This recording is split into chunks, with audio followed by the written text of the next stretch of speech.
Bismillahirrahmanirrahim. Assalamualaikum warahmatullahi wabarakatuh. Apa kabar teman-teman semuanya? Mudah-mudahan kita semua dalam keadaan sehat walafiat, dan mudah-mudahan kita semua selalu dalam ridho dan lindungan Allah Subhanahu wa Ta'ala.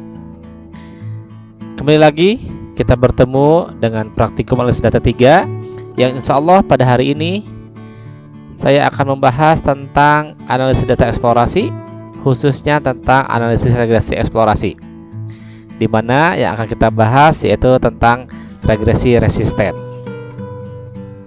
Seperti yang teman-teman ketahui semuanya, bahwa analisis regresi merupakan suatu teknik statistika yang dapat dimanfaatkan untuk memodelkan hubungan antara dua atau lebih variabel kuantitatif yang bertujuan untuk mempelajari bentuk hubungan antar dua variabel tersebut.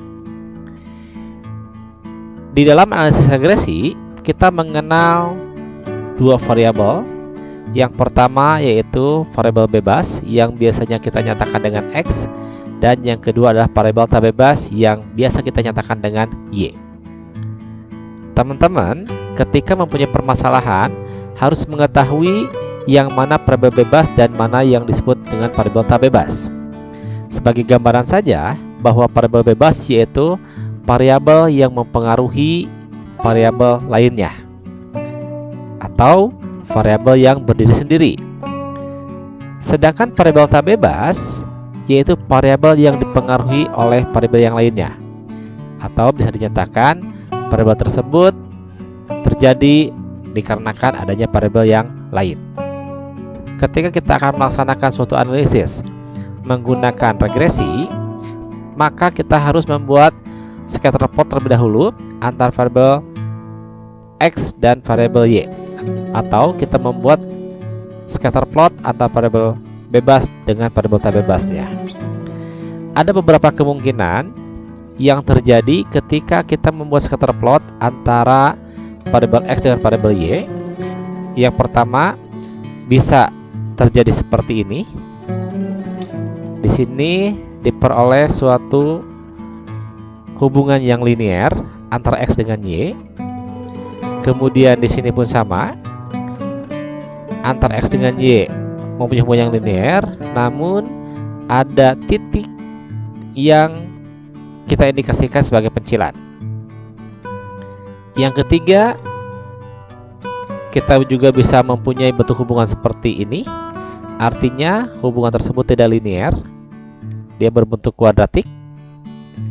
Dan yang keempat, mungkin juga terjadi bentuk hubungan seperti yang ini.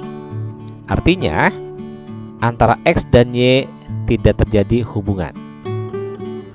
Ini semua dapat teman-teman lakukan dengan menggunakan scatter plot. Tidak semua data yang kita punya bisa kita lakukan menggunakan analisis regresi. Teman-teman bisa melihat terlebih dahulu bagaimana bentuk scatter plotnya antara X dengan Y, sehingga nanti teman-teman tidak salah arah ketika akan melakukan yang namanya analisis regresi. Yang akan kita pelajari hari ini yaitu tentang regresi resisten. Apa sih yang disebut dengan regresi resisten tersebut? Regresi resisten di sini baik digunakan ketika terbentuk titik hubungan yang ekstrim antara variabel independen dan variabel dependen, sehingga apabila menggunakan regresi linear yang diperoleh dengan metode regresi biasa, maka garis yang terbentuk akan dipengaruhi oleh titik ekstrim tersebut. Dalam artian, ketika kita menggunakan regresi resisten, maka kita berhadapan dengan data yang mempunyai pencilan atau outlier. Jadi di sini dipengaruhi oleh titik ekstrim. Model regresi resisten sama dengan model regresi linear biasa, yaitu Y topi sama dengan A ditambah dengan BX. Regresi resisten bisa mengenali tren hubungan linear antara dua variabel yang tidak banyak terpengaruhi dengan adanya pencilan. Artinya apa? Artinya ketika kita mempunyai data pencilan, maka regresi resisten bisa mengenali atau bisa mencari hubungan antar variabel tersebut. Kemudian, regresi resisten juga berguna ketika ada beberapa pengamatan di luar pola utamanya atau kelurusannya tidak terlalu jelas pada scatter plotnya. Di dalam regresi resisten, kita tidak menggunakan rata-rata dari datanya, tetapi kita menggunakan nilai median atau biasa juga disebut dengan median line. Jadi, regresi resisten ini merupakan salah satu solusi ketika kita berhadapan dengan data yang mengandung pencilan atau kita mempunyai scatter plot yang tidak jelas pola kelurusannya. Maka kita bisa menggunakan yang namanya regresi resisten. Bagaimana prosedur pembentukan garis regresi resisten? Yang pertama adalah kita harus mengurutkan data terlebih dahulu dari data yang kita punya. Karena kita punya data berpasangan X dan Y, maka kita harus mengurutkan berdasarkan variabel X. Kemudian yang kedua, kita membagi pasangan tersebut menjadi 3 bagian yang kurang lebih sama banyaknya. Sehingga nanti akan terbentuk kelompok bawah, kelompok tengah, dan kelompok atas.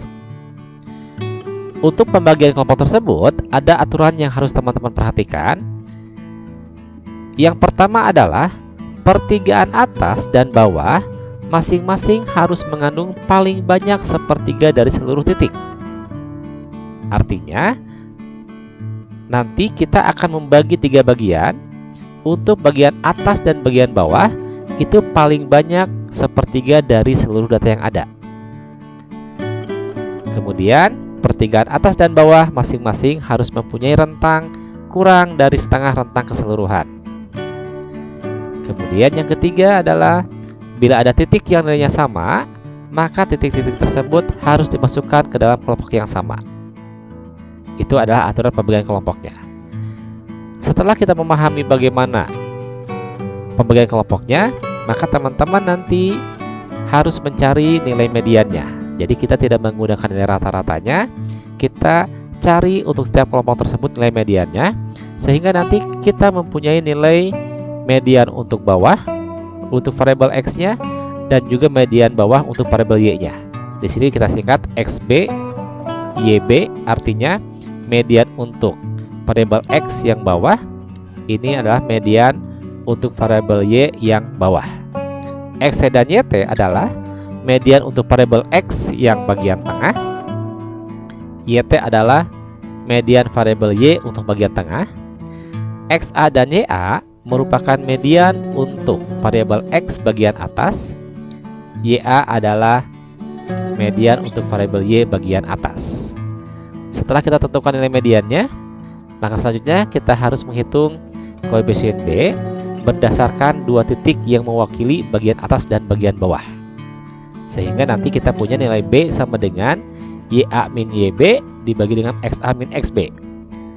Artinya apa? Artinya kita menentukan nilai B itu rumusnya adalah median variabel Y bagian atas dikurangi dengan median variabel Y bagian bawah dibagi dengan median variabel X bagian atas dikurangi dengan median variabel X bagian bawah.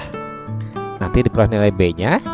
Kemudian nilai A-nya juga kita bisa mencarinya dengan rumus seperti ini. Kemudian setelah ditentukan nilai A dan B-nya, kita bisa menentukan bagaimana persamaan regresi resistennya. Itu adalah prosedur pembentukan garis regresi resisten. Nah, sekarang teman-teman kita bisa melihat contohnya. Di sini kita punya contoh ada 2 variabel, yaitu variabel X dan variabel Y, di mana kita mempunyai data sebanyak 21 sampel. Langkah yang pertama harus teman-teman lakukan adalah kita harus plot terlebih dahulu. Seperti apa bentuk plotnya? Inilah bentuk plotnya. Dari plot tersebut, teman-teman bisa melihat garis regresinya yang tidak seperti biasanya. Kenapa seperti itu? Dikarenakan garis tersebut dipengaruhi oleh 2 titik yang merupakan outlier. Jadi kalau teman-teman perhatikan dari gambar tersebut dapat dilihat bahwa ada 2 nilai ekstrim atau ada dua outlier, yaitu titik yang atas ini. Kedua titik tersebut pasti menyebabkan garis regresi yang kita punya ini akan naik ke arah kiri atas. Jadi yang awalnya harusnya lurus seperti ini, dikarenakan ada titik yang merupakan outlier atau nilai ekstrim di sini, maka garis tersebut akan sedikit bergerak ke kiri atas, ke arah kedua titik ekstrim tersebut. Nah, ketika kita menggunakan regresi biasa, maka ini sangat mempengaruhi sekali terhadap model yang akan terbentuk. Namun, ketika kita menggunakan yang namanya regresi resisten, maka nilai tersebut tidak berpengaruh dikarenakan kita menggunakan yang namanya nilai mediannya.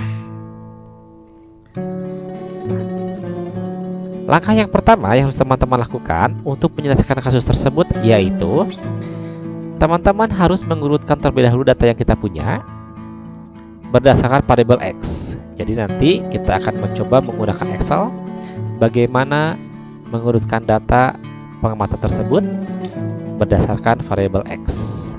Di sini saya sudah mengurutkannya sehingga nanti hasilnya akan teman-teman lihat seperti ini. Dari data awal, kemudian setelah diurutkan berdasarkan variabel X, maka hasilnya ada di sebelah kanan. Kita sudah punya data mengurut berdasarkan data variabel X. Dari yang terkecil sampai yang terbesar, yang otomatis akan diikuti oleh variabel Y. Jadi langkah pertama teman-teman lakukan adalah silahkan urutkan terlebih dahulu data yang kita punya berdasarkan variabel X. Langkah berikutnya yaitu kita harus membagi data tersebut menjadi 3 bagian. Kita perhatikan di sini, kita mempunyai data sebanyak 21 data. Kalau kita bagi 3 bagian, maka hasilnya setiap bagi itu 7 data. Sehingga nanti kita bagi data tersebut menjadi 3 bagian di mana masing-masing mempunyai data sebanyak 7 sampel. Ini adalah hasil pembagiannya. Jadi bagian bawah itu dari nilai terkecil sampai 7 titik, bagian tengah dilanjutkan, bagian atas pun dilanjutkan. Di sini kebetulan untuk variabel X-nya tidak ada data yang sama. Jadi 30 sama 35 dia berbeda, 45 sama 46 pun berbeda. Seandainya nanti kalau ada data yang sama, maka data tersebut harus kita jadikan satu kelompok. Misalkan kita punya data X30 dan 109, kemudian data ke-8 pun sama, misalnya 30103, maka 30109 ini harus masuk ke dalam kelompok yang tengah. Itu aturannya. Karena di sini tidak ada data yang sama, maka setiap kelompok bagian tersebut mempunyai masing-masing sebanyak 7 unit sampel. Kemudian yang keempat, kita harus mencari nilai median dari setiap variabel X dan variabel Y. Dengan menggunakan Excel, kita bisa menentukan berapa median dari X dan berapa juga median dari Y. Di sini diperoleh bahwa untuk bagian bawah, median untuk variabel X adalah 23 dan median untuk variabel Y adalah 81. Teman-teman tinggal lihat di sini berapa mediannya, yaitu nilai 23 yang ini dan 81 setelah data kita urutkan. Demikian juga untuk bagian tengah, kita bisa menentukan median untuk variabel X yang tengah dan median untuk variabel Y yang tengahnya. Dan juga kita bisa menentukan berapa median untuk variabel X yang bagian atas dan juga median untuk variabel Y bagian atasnya. Ini digunakan untuk mencari nilai A dan B yang merupakan koefisien dari variabel X, juga konstantanya. Setelah kita peroleh, maka kita harus menentukan nilai B dan juga nilai A-nya, di mana nilai B-nya kita peroleh dengan menggunakan rumus YA min YB per XA min XB. Di sini sudah kita tentukan tadi bahwa median untuk variabel X bagian bawah, median untuk variabel X bagian atas, dan seterusnya, maka tinggal kita masukkan ke dalam sini. Kita masukkan ke dalam rumusnya, diperoleh nilai B sama dengan YA-nya adalah 175, dikurangi YB-nya ada 81, dibagi XA-nya adalah 58 dan XB-nya adalah 23. Sehingga kita lakukan perhitungan, diperoleh nilai B-nya adalah 2,686. Setelah nilai B diperoleh, maka selanjutnya kita tentukan berapa nilai A-nya. Karena di dalam regresi itu kita mempunyai persamaan Y topi sama dengan A ditambah dengan BX. Rumusnya adalah seperti ini. Tinggal kita masukkan angka-angkanya sehingga nanti diperoleh nilainya adalah 23,122. Setelah A dan B diperoleh, maka yang terakhir adalah kita harus menentukan bagaimana persamaan dari garis resistennya. Jadi yang terakhir adalah kita harus tentukan bagaimana sih persamaan dari regresi resistennya. Seperti halnya di dalam regresi biasa, kita punya Y topi sama dengan A ditambah dengan BX. Tadi A-nya sudah kita peroleh dan B-nya pun sudah kita peroleh. Maka kita mempunyai model untuk garis persamaan regresi resistennya adalah 23,122 ditambah 2,686X. Dari persamaan ini, kita bisa interpretasikan bahwa setiap kenaikan variabel X sebesar satu satuan, maka akan mengakibatkan variabel Y bertambah sebesar 2,686 satuan dengan nilai awal adalah 23,122. Jadi ini adalah persamaan regresi ketika kita menggunakan yang namanya regresi resisten. Ini akan berbeda ketika kita menggunakan yang namanya persamaan regresi menggunakan OLS. Itu saja yang dapat saya sampaikan. Mudah-mudahan bermanfaat bagi teman-teman semuanya, khususnya ketika teman-teman akan membuat persamaan regresi yang mempunyai nilai kecilan atau outlier, sehingga kita tidak bisa menggunakan regresi biasa, kita harus menggunakan yang namanya regresi resisten.